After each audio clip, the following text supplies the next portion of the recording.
본문은 아까 지금 읽어드린 대로 누가복음 24장 1절에서 6절 말씀이었고 제목이 주 예수 그리스도의 부활이라고 그랬습니다.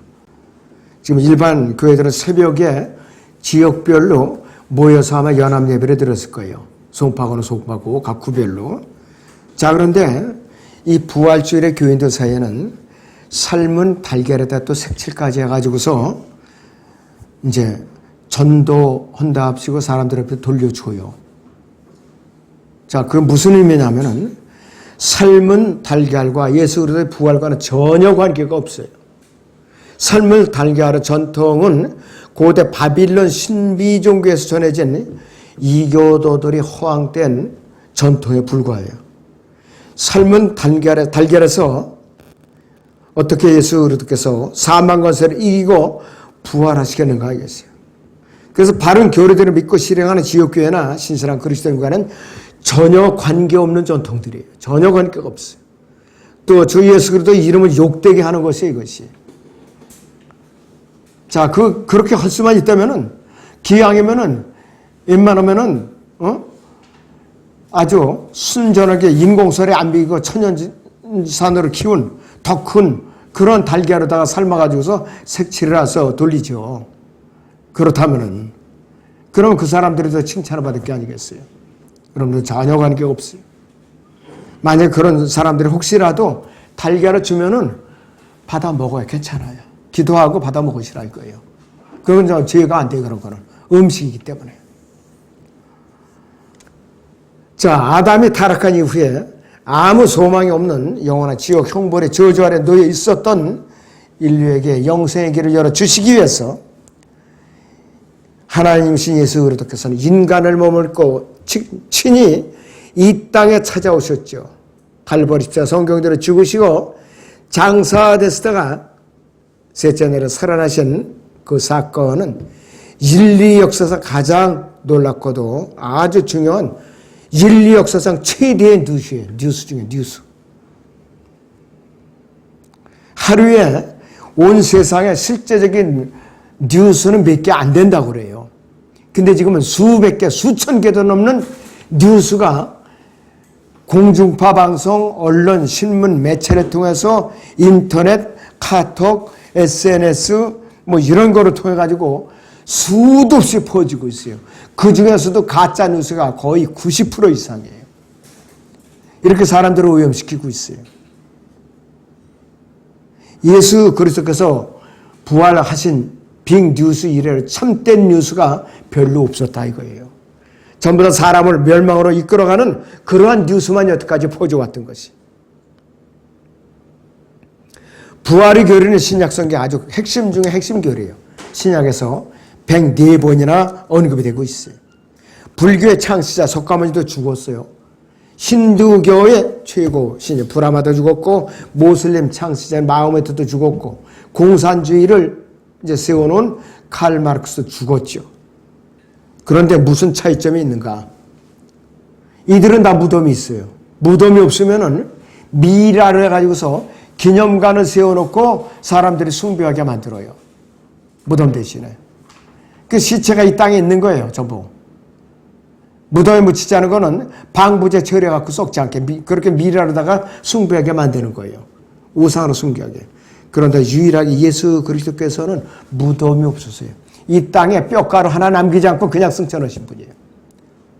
우리 그리스도인이나 구원받지 못한 사람들이나 죽으면은 땅에 묻거나 이 물 밑에 수장을 하거나 그렇지 않으면은 화장을 해갖고 수목장을 지내거나 낙골당에 이제 보관을 하거나 또 수풀에다 뿌리거나 이 가루가 땅에 남을 거 아니겠어요. 예수 그리스도께서는 뼈가루 하나 남기지 않고 승천하신 분이에요. 자, 여러분들 부활하시면은 그동안에 몸이 땅에 묻고 썩었을지라도 몸은 영이 결합돼 갖고 그대로 예수님의 몸과 같이 부활이 되는 거예요. 재현이 되는 거예요. 완전 무결하게 재현이 되는 거라고요. 여러분들 그런 소망을 갖고 있어요. 주님께서 그렇게 확실하게 약속을 주셨어요. 그럴 때는 우리는 기쁨의 소망이 있다 이것이에요. 기쁨의 소망이 있어요. 하루하루 사는 게 굉장히 힘이 겹고 물질적으로 또달리고 사업도 어렵고 질병도 있고 또 가족 간의 다툼도 있고 부부싸움도 있고 그렇을지라도 우리는 부활의 소망을 돌이키면 언제든지 새 힘을 얻을 수가 있는 것이에요. 너무나도 소망은 중요한 거라 이것이. 그래서 이 기독교의 핵심은 무언가? 부활이에요. 자랑과 이 영광은 바로 예수 그리스도께서 부활하신 빈 무덤에 있다 이거예요. 빈 무덤이 있어요. 다윗도 무덤이 있어요. 예수 그리스도께서는 성경대로 근거해서 성경대로 죽으시고 장사됐다가 성경대로 셋째 날에 살아나셨어요. 자, 그리고 무덤 안에 있던 한 천사는 마리아에게 그분은 여기에 계시지 않고 살아나셨느니라 이렇게 선포를 했어요. 여기에 계시지 않고 살아나셨다 이거예요. 예수 그리스도께서 살아나시면은 내가 갈릴리에 있을 거라 이러게요. 그러면서 나를 만나러 오라고 선포하셨어요. 제자들은 까맣게 잊고 있었죠, 그걸 갖다가. 근데 문자적으로 이 천사가 알려준 건 여기 계시지 않고 갈릴리에 가시다 이거예요. 너희도 그리를 가면 만난다 이것이요 바로. 자, 주 예수 그리스도께는 갈보리 십자가에서 숨을 거두실 때 다 이루었다. 과거, 현재, 앞으로, 미래의 죄값까지 내가 다 속죄를 이뤘다 이것이에요. 만약 예수 그리스도께서 무덤에서 부활하시지 않았다면 그리스도인들은 여전히 죄 가운데 있어요. 우리는 저주 아래 놓여 있다 이것이에요. 자, 예수 그리스도께서 유일하게 성령으로 아까 말씀드린 대로 잉태하시고 성령으로 태어나신 유일한 분이에요. 그렇기 때문에 영원히 썩지 않은 몸으로 부활하실 수 있다 이거예요. 자, 이 우주에 이 지구상에 성령으로 잉태한 몸이 누가 있나요? 아무도 없었어요. 예수 그리스도 외에는 아무도 없었어요. 이것이 신비이기 때문에 세상 사람들은 이 정신 나간 사람 봤나, 저 사람 미쳤지, 어떻게 남자의 씨 없이 잉태를 한단 말이야. 그렇게 주장을 합니다. 사람들이 인공수정을 해서 태어날 수 있죠. 그것도 이제 정자가 있어야 된다 이거예요. 자, 누가복음 봅니다. 1장 34절에서 35절을 봅니다. 마리아가 그 천사에게 말하기를 내가 남자를 보는데 어찌 이런 일이 있을 수 있겠나이까라고 하니 그 천사가 대답하여 그녀에게 말하기를 성령께서 너에게 임하실 것이며 가장 높으신 분의 능력이 너를 덮으리니 그러므로 너희에게서 탄생하실 그 거룩한 이는 하나님의 아들이라 불리리라 그랬어요. 실제적으로 문자적으로 이루어졌어요. 마태복음 1장 21절에도 예언이 됐고 23절에서는 임마누엘이라 하리라 그랬어요. 이름도 미리 지어줬죠. 예수라 하라 그렇게.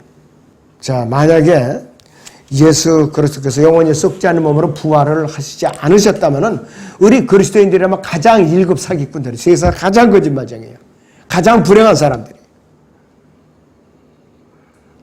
그리스도인들은 어떻게 우리가 직접 보지 못했던 예수 그리스도께서 성경에 기록된 바대로 죽어서 장사된 지 사흘 만에 부활하셨다고 전파하고 있기 때문에 만약에 부활하신 사실이 없다면 우리 사기꾼들이 될 수밖에 없어요.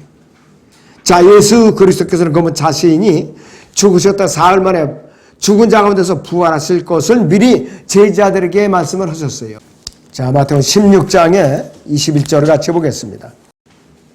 그때로부터 예수께서 자기가 예루살렘에 가야 될 것과 장로들과 서원님 제사장들과 서기관들로부터 많은 고난을 받아야 될 것과 죽임을 당할 것과 셋째 날에 다시 일으켜질 것을 제자들에게 알려주기 시작하시더라. 여기서 처음 이제 시작이 된 거예요. 몇 번 언급을 했어요. 마가복음 8장에서도 언급하셨고 누가복음 9장에서도 언급을 하셨다 이것이. 그런데 제자들은 정녕 믿지를 않았던 거예요. 부활하신 예수님을 보고도 두려워 떨기만 했던 거예요. 믿음이 약했기 때문에 그런 것이. 만약 부활이 사실이라면 예수 그리스도께서는 진정으로 하나님의 아들일 수밖에 없지요. 우리는 예수 그리스도께서 부활하신 것을 목격한 증인이 500명이 넘고 그들이 예수 그리스도의 부활을 증거했다는 사실을 성경을 통해서 알고 있죠. 고린도전서 15장 6절을 보세요, 여러분들. 그 후에는 500명이 넘는 형제들에게 일시에 보이셨는데 그들 중 대부분은 지금도 살아있으나 더러는 잠들었느니라. 그 후에는 야고보에게 보이셨고 그 후에는 모든 사도에게 그리고 맨 마지막에는 달을 채우지 못하고 태어난 자 같은 나에게도 보이셨느니라 이거예요. 사도 바울에도 보이신 분이에요. 바로 500명이 넘는 증인들은 예수 그리스도와 함께 먹고 마셨고 손으로 직접 그분의 몸을 만져본 사람도 있는 거예요. 도마 같은 사람은 하도 의심스러우니까 부활하신 예수님의 옆구리에 손을 넣어보고 손을 만져보고 그러니까 예수님께 책망을 했어요. 보고 믿는 자가 되지 말고 보지 않고 믿는 자가 더 복이 있다 이거예요. 그래서 이 언어 찬송가는 그런 것들을 의심 많은 도마라는 가사도 나오더라고요. 그러니까 이 셋째 하늘에서 도마가 지상에서 교회마다 그 외치는 그 찬송을 들을 때마다 얼마나 부끄럽겠느냐 이거예요. 여러분들이 들림받아서 올라가면은 도마 사도를 만나면은 참 인사하기 바쁠 거예요. 아, 부끄럽게 왜들 이렇게 아는 체하냐고. 그래서 이 지상에서의 간증을 안 좋게 남기면은 끝까지 꼬리표가 달고 돌아다녀요. 얼마나 부끄러운 일이에요, 여러분.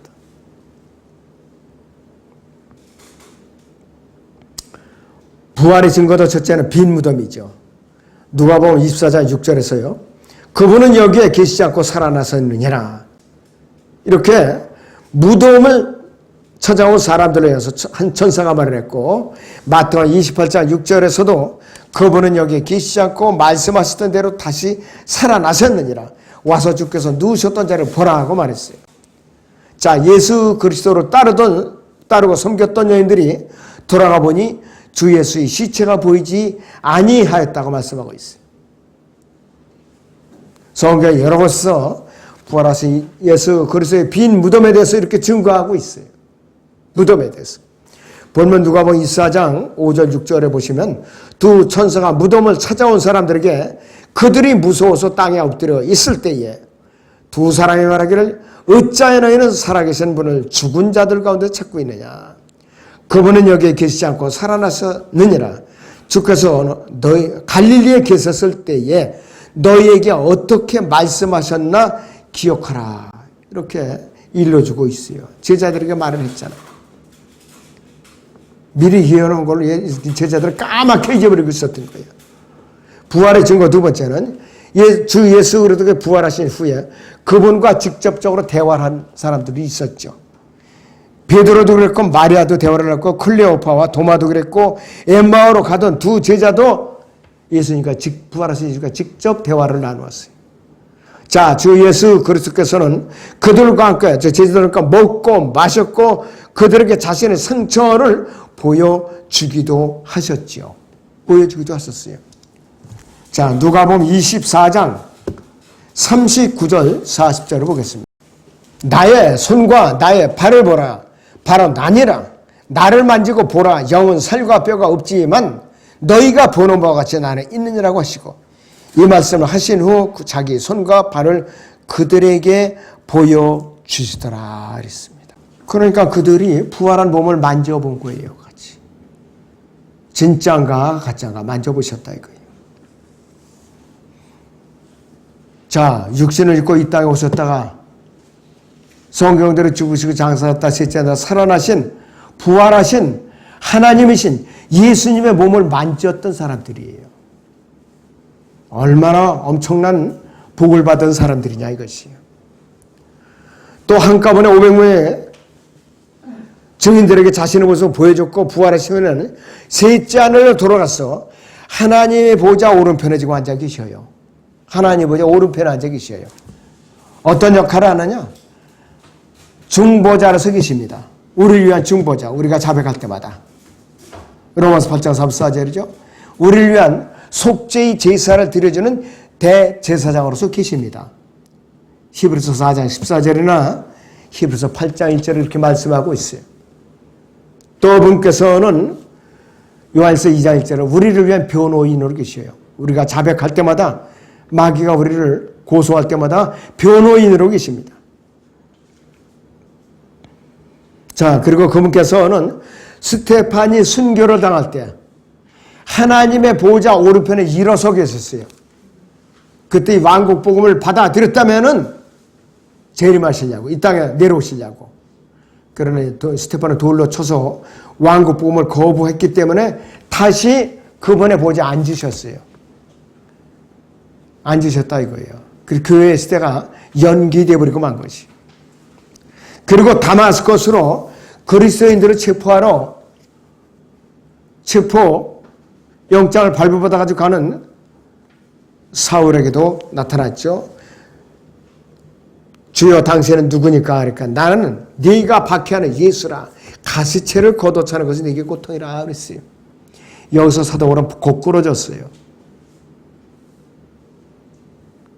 눈이 멀어서 안 보이게 된 거예요. 아나니아는 선지자를 보내가지고서 눈을 뜨게 했지 안수해가지고. 그래서 침례에 순종하고 성령에 충만했던 겁니다. 그때부터 예수님의 증인이 된 거예요. 부활의 증거 세 번째는 성경에서는 사도행전 1장에서 3절에서 말씀한 대로 예수 그리스도께서 구세주임을 증거하는 여러 가지 무오한 증거들이 있어요. 세상적인 제도를 보자면은 자, 이 부활의 증거가 세상 정부의 미국의 모든 법조에서 인정되어 있는데 미국의 법률의 특징이 어떤 것이냐. 미국의 법률에 따르면은 만약 증인이 증언을 하고 그 증언에 동의를 하면은 그 증언은 기록된 문서로 영구적으로 남아요. 그리고 또 이 문서를 분명히 반박할 증거가 나오기까지는 취소되거나 폐기될 수가 없어요. 자, 그래서 예수 그리스도께서 부활하신 이래로 그분께서 죽은 자로부터 부활하지 않았다는 결정적인 증거가 나오지 않았기 때문에 미국의 현재 모든 법조에서 이 문제를 상정을 해도 여전히 주 예수 그리스도의 부활은 유효하다 이거예요. 세상 법에서도 뒤집을 수가 없어요. 자, 그렇다면은 두 번째는 부활하신 주 예수 그리스도의 실제적인 몸은 어떠한 상태에 있느냐. 첫째는 주 예수 그리스도의 부활하신 실제적인 몸은 살과 뼈를 갖고 있었다. 영적인 몸인데 살과 뼈가 있었다 이것이에요. 두 번째는 그분의 몸은 영광스러운 몸이었었어요. 우리 같은 몸이 아니에요. 또 세 번째 그분의 몸은 불멸의 몸이며 결코 죽지 않는 몸이었다 이거예요. 병들거나 시들지 않고 늙지 않는 몸이었다 이거예요. 네 번째는 그분의 몸은 영적인 몸이었고 또 다섯 번째는 그분의 몸 안에는 피가 없었고 영광스러운 살과 뼈만 있었다. 그리고 그분의 영적인 몸은 두꺼운 벽을 마음대로 드나들 수 있어요. 통과할 수가 있어요. 아무리 자물쇠로 채워놔도 천사의 몸과 똑같은 거예요.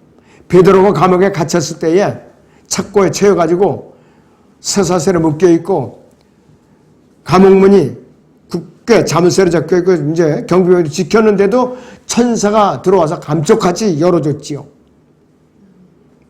이런 몸이라 이것이. 그리고 마음대로 보였다가 사라질 수도 있는 초자연적인 몸이 되었다 이거예요. 여러분들도 부활하면 그렇게 된다 이것이 바로. 그리스도인들이 있게 될 부활한 몸은 죄가 없고 완전한 33세 반의 피 없는 남성의 몸이라 이것이. 자, 주 예수 그리스도께서 누가복음 24장 39절에서 나의 손과 나의 발을 보라 바로 나니라. 나를 만지고 보라. 영은 살과 뼈가 없지만 너희가 보는 바와 같이 나는 있는지라 그랬어요.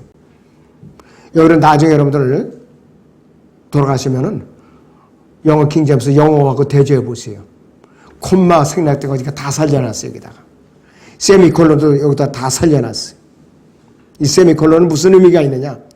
앞에 문장과 뒤에 문장이 각각 독립된 완전한 문장들이에요. 그런데 앞에 문장을 뒤에 문장이 강조해서 보충 설명을 해주는 의미가 있는 것이 세미콜론의 의미예요. 그런데 이것을 한글 킹제임스 성경이나 다른 이 성경들이 그냥 콤마로도 다 일관적으로 다 고쳐버렸어요. 엄격히 말하면 이게 안 되는 것이에요. 자, 그리고 바울은 빌립보서 3장 21절에서 우리의 천한 몸을 그분의 영광스러운 몸같이 변모시키라고 약속을 했고 또 고린도서 15장 44절에서는 육신의 타고난 몸으로 숨겨서 영적인 몸으로 일으켜지느니라. 여러분이 바로 그와 같은 몸, 육신의 타고난 몸으로 숨겨졌지요. 영적인 몸으로 다시 일으켜지시는 거예요. 고린도전서 15장 5절 하반절에 보면은 혈과 육은 하나님의 왕국을 상속받을 수 없으며 썩을 것은 썩지 아니하는 것은 상속받을 수 없느니라 그랬어요. 이것도 앞문장과 뒷문장이 다 독립된 문장들인데 중간에 세미콜론이 들어가 있어요. 뒤에 문장의 앞문장을 강조하면서 설명을 해주는 거예요. 주 예수 그리스도께서 죽은 자들로부터 일으켜졌을 때에 요한복음 20장 19절에 기록된 대로 그리하여 그 주의 첫날 그날 저녁에 제자들이 모이는 것은 유대인들을 두려워하여 문들이 잠겨 있었는데 예수께서 오서 그 가운데 서서 그들에게 말씀하시기를 너에게 평강이 있으라고 하시니라 그랬어요. 그래서 이 말씀들은 우리에게 부활한 몸이 어떠한 몸의 상태인가 부활을 보여주고 있어요. 우리에게. 여자는 남자로부터 나왔죠. 남자의 갈비뼈를 취해갖고 만들었죠. 여자는 흙으로 만든 것이 아니에요. 그래서 아담이라고 부른 것이에요. 그래서 여자 이름은 이브가 아니라 아담이었죠. 구원받은 여자는 주 예수 그리스도의 형상대로 변모되어서 33세 죄 없는 남성의 몸을 입어요. 구원받고 나면 변화받고 나면 다 남성이에요. 여자가 하나도 없어요. 요한서 3장 2절에 보면 사랑하는 자들아 이제는 우리 즉 여자 성도 다 포함이 되죠. 하나님의 아들들이라. 우리가 어떻게 될 것이는 아직 나타나지 아니하였으나 그가 나타나시면 그 우리가 그와 같이 되리라는 것을 우리가 아노니 그랬습니다. 세미콜론이 좀 이제 계속 지켜나가죠. 완전 문장들이면서 이것이 계속해서 보충 설명을 하면서 나가고 있는 것이 바로 이 세미콜론의 특징입니다. 그런데 이 세미콜론은 생략을 다 했어요. 콤마로다 그냥 찍어버렸어요. 아예 생략을 하거나. 우리의 변호받을 몸이 부활하신 예수 그리스도의 몸과 일치하는 것은 그분이 많은 형제들 가운데서 맏아들이 되시기 때문이에요. 부활한 몸은 시집갈 필요도 없고 장가갈 필요도 없고 하늘에 있는 하나님의 천사들까지 똑같이 되는 것이. 그러니까 여러분들이 재림하시면서 흰 말들을 타고 예수님을 따라 내려오면서도 떨어져서 부상을 당하지 않을 수가 있다 이거예요. 초자연적인 말을 타고 내려오기 때문에 초자연적인 몸으로서. 예수 그리스도께서는 아버지 하나님의 능력과 예수 그리스도 자신의 능력과 성령의 능력으로 부활하셨어요. 삼위일체 하나님께서 부활에도 함께 하신 분이에요. 성령으로 잉태해서 성령으로 태어나서 그 성령으로 부활하신 분이에요. 자, 요한복음 2장 19절을 보죠. 예수께서 대답하여 말씀하시기를 이 성전을 헐라 그러면 내가 3일 만에 이것을 다시 일으키리라고 하시니라 그랬어요. 육신적인 눈에 보이는 성전이 아니라 성령의 전혀 그분의 몸을 말하는 것이에요. 3일 만에 그분은 부활하신 거예요. 또 베드로 전서 3장 18절을 보겠습니다. 그리스도께서도 죄들로 인하여 한 번은 고난을 받으사고 의인으로서 불의한 자를 대신하시니 이는 육신으로는 죽임을 당하셨으나 성령에 의하여 살림을 받으심으로 우리를 하나님께로 인도하려 하심이라. 성령의 능력으로 부활하신 분이에요. 성령의 능력으로. 자, 그렇다면 예수 그리스도의 부활의 결과 세 번째 부활의 결과 첫째는 부활은 하나님의 존재를 분명하게 증거한 사실이에요. 만약 하나님께 존재하지 않으신다면 주 예수 그리스도께서 부활하신 데는 불가능한 일이에요. 살아계신 하나님께서 그분 예수 그리스도를 부활시키셨기 때문에 부활이 가능했다 이거예요. 하늘에 하나님께서 살아계신다면 그분은 죽은 자를 살리실 수 있고 만약 하나님께서 분명히 계신다면 이 땅에는 모든 사람들은 이 세상에 살았던 삶에 대해서 그분께 직접 설명을 해야 돼요. 구원받은 사람들은 그리스도의 심판서 가서 설명을 해야 되고 구원받지 못한 죄인들은 백보자 심판서 가서 다 설명을 해야 돼요. 죽은 자들이 하나님 앞에 서서 재판을 받을 수 있는 것은 부활을 통해서요. 거듭난 성도들도 부활을 통해서 그리스도의 심판서에 서야 되고 구원받지 못한 죄인들도 부활한 죄인의 몸으로서 백보자 심판에 서서 심판을 받아야 돼요. 그래서 모든 무신론을 믿는 주장하는 철학자들이 육체의 부활을 배척하는 거예요. 하나님께 계신다면 심판도 있고 심판이 있다면 육체의 부활도 있지요. 분명히. 자, 두 번째는 부활은 예수 그리스도의 신성을 증명하고 있어요. 예수 그리스도의 신성을 증명해요. 바울은 로마서 1장 4절에서 죽은 자들부터 부활하여 능력으로 하나님의 아들로 선포하셨다. 이렇게 사도 바울은 정확하게 교리적으로 주장하고 있습니다. 부활은 이미 이루어진 과거의 사실이에요. 예수 그리스도께서 십자가에서 죽으실 때 구속사역을 이미 완성하셨고 부활하실 때 이것을 확정을 하신 분이에요.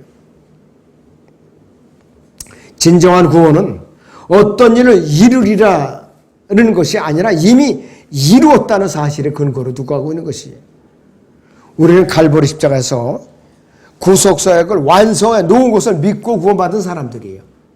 믿으리라는 것을 믿고 구원받은 사람들이 아닙니다.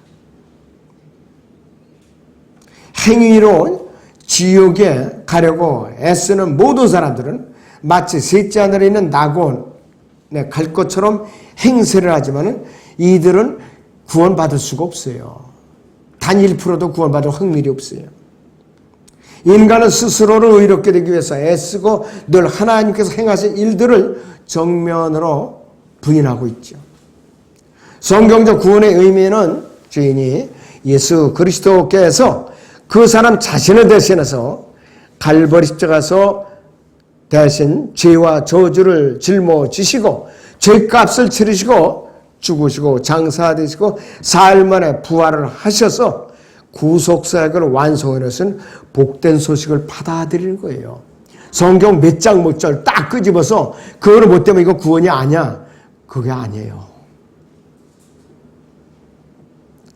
고린도후서 5장 21절이나 갈라디아서 3장 13절에서는 죄와 저주가 됐었다고 그랬죠. 우리를 위해서. 자, 부활한 결과가 세 번째는 주 예수 그리스도의 부활은 모든 사람이 부활할 것을 보장하죠. 의인은 생명이죠. 구원받은 사람은 생명으로 부활로 구원받지 못한 죄인들, 악인들은 심판의 부활을 기다리고 있어요. 백보자 심판의 부활을 기다리고 있어요. 그리고 부활의 결과 네 번째는 주 예수 그리스도의 부활의 능력은 그리스도인들이 이 세상에 누릴 수 있는 경험이자 특권이에요.